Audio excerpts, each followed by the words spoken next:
আপনি যদি আপনার লারাভেল প্রজেক্টে ডকার কন্টেনারাইজ করতে চান, কিন্তু আপনার যদি ডকার সম্পর্কে যথেষ্ট জ্ঞান না থাকে, তাহলে এই ভিডিওটা আপনার জন্য।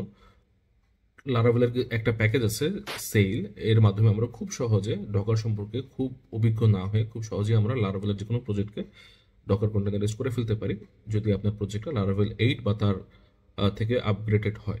এর জন্য আপনার কিছু প্রিরিকুইজিট রয়েছে, যেমন আপনাকে প্রথমত আপনার লোকাল মেশিনে ডকার ইনস্টল থাকতে হবে, যেটা আপনি ডকার অফিসিয়াল ওয়েবসাইটে যেয়ে সহজেই ডাউনলোড করে নিতে পারবেন, এবং আপনার ডাব্লিউএসএল ইন্টিগ্রেশন থাকতে হবে অবশ্যই। আহ, আমার ডিভাইসে অলরেডি ডকার ডাউনলোড করা আছে এবং ইনস্টল করা আছে। আপনি যদি সেটিংসে যান, এখানে আপনি একটা অপশন পাবেন রিসোর্স, এবং আপনাকে অবশ্যই খেয়াল রাখতে হবে যে এখানে ডাব্লিউএসএল ইন্টিগ্রেশন এনেবল আছে কিনা, এবং আপনাকে মাইক্রোসফট স্টোর থেকে উবুন্টু ডাউনলোড করতে হবে। আমি এখানে উবুন্টু ডাউনলোড করেছি, আপনি চাইলে উবুন্টু লেটেস্ট ভার্সন, যেটা 22.04 বা 22.04, আপনি চাইলে এটা ইনস্টল করতে পারেন, এবং এটাকে অবশ্যই আপনার এনেবল রাখতে হবে। এরপর আপনি চলে যাবেন পাওয়ার শেলে, এবং এখান থেকে আমরা খুব সহজেই উবুন্টু যে টার্মিনাল সেটা ওপেন করতে পারবো। এবং এরপর আমরা আমাদের যেটা করতে হবে সেটা হচ্ছে ডকুমেন্টেশন অনুযায়ী আপনাকে একটা লারাভেল প্রজেক্ট বিল্ড করতে হবে। প্রথমত আমরা একটা লারাভেল প্রজেক্ট ক্রিয়েট করব। আমি নাম দিলাম এক্সাম্পল অ্যাপ 2, অ্যান্ড এটা ক্রিয়েট হয়ে যাবে। এবং আমরা দেখতে পাচ্ছি এখানে যে আমাদের লারাভেল প্রজেক্টটি ক্রিয়েট হচ্ছে এখানে। প্রথমবারের মতো যদি আপনি ক্রিয়েট করতে চান, তাহলে আপনার অনেকগুলো ইমেজ পুল হতে থাকে। তো এর জন্য আমাদের প্রথমত সময়টা একটু বেশি লাগবে প্রথম লারাভেল প্রজেক্টটা ক্রিয়েট হওয়ার জন্য। পরবর্তীতে আপনার এই সময়টা আপনার ডিভাইসের সক্ষমতা অনুযায়ী এটা আরও কমে আসবে।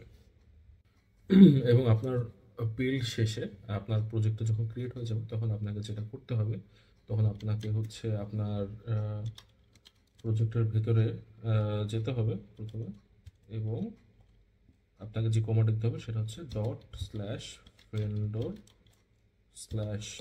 ./vendor/pin/save up। মানে হচ্ছে আমরা ভেন্ডর ভেতরে বিনের ভেতরে সেল নামে একটা ফাইল আছে, সেটাকে রান করব, এবং এর মধ্যে আমাদের ডকারের সমস্ত কমান্ডগুলো সেট করা আছে। আপনি যদি ./vendor/pin/sale কমান্ডটা আপনার জন্য যদি অনেক বড় হয়ে যায়, আপনার জন্য একটা শর্টকাট রয়েছে, সেটা হচ্ছে তার আপনি ডকুমেন্টেশন গেলে আমরা দেখতে পারবো একটা অ্যালাইস ক্রিয়েট করা। আমাদের ব্যাশে অলরেডি ক্রিয়েট করার জন্য একটা শর্টকাট, একটা কমান্ড দেওয়া আছে, অ্যান্ড এই কমান্ডটা যদি আমরা ইউজ করি, তাহলে আমাদের জন্য সেল নামে একটা অ্যালাইস ক্রিয়েট হয়ে যাবে, যেটা আমাদের কমান্ডটাকে আরো শর্ট করে দিবে। তখন আমরা যদি সেল আপ দিই, তাহলে আমাদের দেখতে পাবো যে আমাদের যে ইমেজগুলো আছে সেগুলো অলরেডি ডকারে চলে আসবে এবং রান রান করতে থাকবে। আমরা দেখতে পাচ্ছি যে আমাদের একটা অলরেডি রান, কন্টেনারগুলো অলরেডি রান হচ্ছে, এবং আমরা যদি কন্টেনার্সে যাই, তাহলে দেখতে পাবো আমাদের অলরেডি এক্সাম্পল অ্যাপ 2 রানিং। এখন যদি আপনারা আপনাদের মাত্র ক্রিয়েট হওয়া প্রজেক্টটাতে অ্যাক্সেস করতে চান এবং তাতে কাস্টমাইজেশন অবশ্যই করতে চান, তাহলে আপনাদের জন্য বিভিন্ন রকমভাবে আপনারা এটা অ্যাক্সেস করতে পারেন। আপনাদের জন্য সবচেয়ে সহজ প্রসেসটা হচ্ছে আপনি আপনার লিনাক্স এনভায়রনমেন্টের ভিতরে যে উবুন্টুতে যে, তারপরে যেখানে আপনি প্রজেক্টটা ডাউনলোড করেছেন সেখানে চলে যাবেন, এবং আপনারা দেখতে পাচ্ছেন আমি এক্সাম্পল অ্যাপ 2 এর ভিতরে অলরেডি আছি। এবং এক্সাম্পল অ্যাপ 2 এটাকে আপনি চাইলে ভিএস কোডে রান করতে পারেন, বা পিএইচপি স্টর্মে রান করতে পারেন। বা পিএইচপি স্টর্মে আপনি যদি রান করতে চান, তাহলে আপনার পিএইচপি স্টর্ম ওপেন করার সময় আপনি খুব সহজে এটা আরও একটা ইজি ইন্টারফেস পাবেন। আমাদের প্রজেক্টটা খুব ফাস্ট রান করে, এই জন্য আমি এখন আপাতত ভিডিওর স্বার্থে পিএস কোডের মাধ্যমে আমার এই মাত্র ক্রিয়েট হওয়া প্রজেক্টটা ওপেন করছি।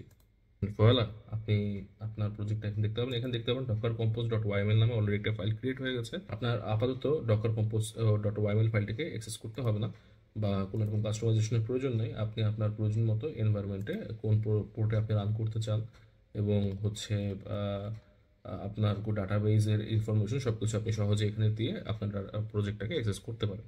এখন কথা হচ্ছে আপনি প্রজেক্টটা ব্রাউজারের মাধ্যমে কীভাবে দেখতে পারবো। যদি আমাদের ব্রাউজারে যাই, তাহলে আমরা যদি লিখি লোকাল হোস্ট, তাহলে হয়তো আমরা অ্যাক্সেস নাও পেতে পারি। এখানে আমরা কি দেখতে পাচ্ছি, ইন্টারনাল সার্ভার এরর। এর জন্য আমাদের যেটা করতে হবে, আমাদের যেই ডাটাবেসটা রয়েছে এর যে কানেকশনটা এখানে আমরা দেখতে পাচ্ছি যে সেশন আমাদের এখানে মিসিং হচ্ছে, তাই আমাদের যেটা করতে হবে সেটা হচ্ছে একটা ফ্রেশ বা রিফ্রেশ মাইগ্রেশন করতে হবে। তবে নর্মালি যেভাবে আমরা ফ্রেশ মাইগ্রেশন করি সেভাবে মাইগ্রেশন করতে পারবেন না। আপনাকে যেটা করতে হবে সেটা হচ্ছে প্রথমত আমাদের রানিং এটা কন্টেনারটাকে স্টপ করতে হবে এবং কন্টেনারটাকে ব্যাকগ্রাউন্ড রান করতে হবে। এবং ব্যাকগ্রাউন্ডে রান করানোটা এখানে খুবই সহজ। আপনাকে জাস্ট লিখতে হবে সেল আপ -t, তাহলে আমাদের এটা ব্যাকগ্রাউন্ডে রান করতে থাকবে। বা আপনি চাইলে আপনার এই টার্মিনালটাকে ডুপ্লিকেট করতে পারতেন।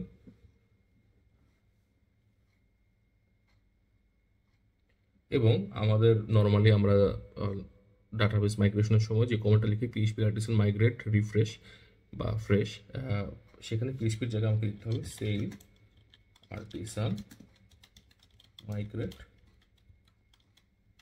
রিফ্রেশ। এবং এর মাধ্যমে যেহেতু আমার প্রজেক্ট একটা কন্টেনারের ভিতরে, নর্মাল আমাদের পিএইচপির মাধ্যমে আমি ডিরেক্টলি অ্যাক্সেস করছি না, আমি আমাদের কন্টেনারের মাধ্যমে প্রজেক্টটাকে অ্যাক্সেস করছি বা ডকার কন্টেনারের মাধ্যমে, তাই আমাকে সেলের কমান্ডটাই ইউজ করতে হবে। এবং আমরা দেখতে পাচ্ছি যে নতুন করে মাইগ্রেশন কমপ্লিট হয়ে গেছে। এবং আমরা যদি এখন আমাদের ব্রাউজারে যাই এবং রিলোড করি তাহলে দেখতে পারবো আমাদের লারাভেল প্রজেক্টটা ক্রিয়েট হয়ে গেছে। পাশে আমরা যদি একটা এক্সিস্টিং প্রজেক্টে লারাভেল এর একটা এক্সিস্টিং প্রজেক্টে ডকার রান করাতে চাই সেল প্যাকেজের মাধ্যমে, তাহলে আমরা কি করব? আমরা দেখতে পাচ্ছি যে এটা আমাদের একটা এক্সিস্টিং লারাভেল প্রজেক্ট, যেটা আমি মাত্রই ক্রিয়েট করেছি।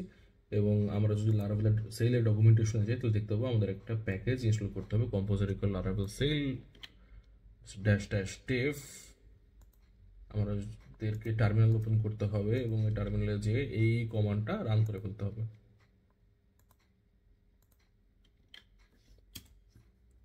এবং আমাদের লারাভেলের সেল প্যাকেজটা এর মাধ্যমে ডাউনলোড হয়ে যাবে। এবং এরপর আমাদেরকে যেটা করতে হবে সেটা হচ্ছে পিএইচপি আর্টিসান সেল ইনস্টল এর মাধ্যমে আমাদের বেসিক্যালি যে ফাইলগুলো পাবলিশ করা প্রয়োজন সেগুলো পাবলিশড হয়ে যাবে এবং আমাদের সেল ইনস্টল হয়ে যাবে। এবং এখানে আমাকে জিজ্ঞেস করতেছে যে আমরা কোন সার্ভিস ইনস্টল করতে চাই, অবভিয়াসলি মাইস্কেল, এর জন্য আমাকে প্রেস করতে হবে 1। তো আমাদের মাইস্কুলের সাথে লারাভেল সেল রান হয়ে গেছে। তো আমরা এখন যেটা করতে পারি এই প্রজেক্ট রান করানোর জন্য আগের মতোই $/vendor/bin/sale আপ কমান্ড রান করতে পারি। বাট এই কমান্ডটা যদি আপনি সরাসরিভাবে রান করেন তাহলে কি হতে পারে? তাহলে আমাদেরকে দেখাবে no such file or directory. এই নোটটা অনেকভাবেই রিকভার করা পসিবল, বাট আমি সবচেয়ে সহজ প্রসেসটা দেখাবো। সেটা হচ্ছে যেহেতু এটা একটা ডকার কন্টেনারের ভেতরে আমাদের প্রজেক্টটা আমরা রান করতে যাচ্ছি, তাই আমাদের দেখবো যে Docker compose YML file already create হয়ে গেছে এখানে। এবং এই ফাইলটাকে যদি আমরা রান করি তাহলে আমাদের ডকার আমাদের টার্গেটেড ওয়েতে রান হয়ে যাবে। তো এর জন্য আমরা যেটা করব সেটা হচ্ছে ডকার কম্পোজ আপ, এবং এই কমান্ড রানের মাধ্যমে normally Docker compose YML file run হয়। তো আমরা যদি এটা রান করি তাহলে দেখি যে আমাদের এক্সাম্পল অ্যাপ মাইস্কুল 1 এবং example app Laravel test 1 create হয়ে গেছে এবং এক্সিকিউশনও হচ্ছে আস্তে আস্তে। ডকার ডেস্কটপে যাই তাহলে দেখতে পাবো যে আমাদের কন্টেনারের ভিতরে অলরেডি এক্সাম্পল অ্যাপ রানিং।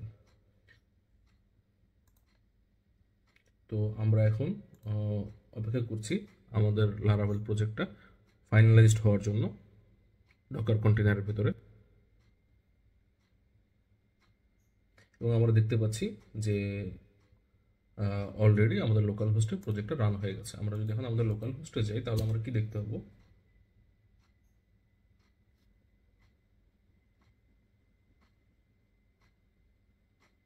আমাদের প্রজেক্ট অলরেডি রানিং।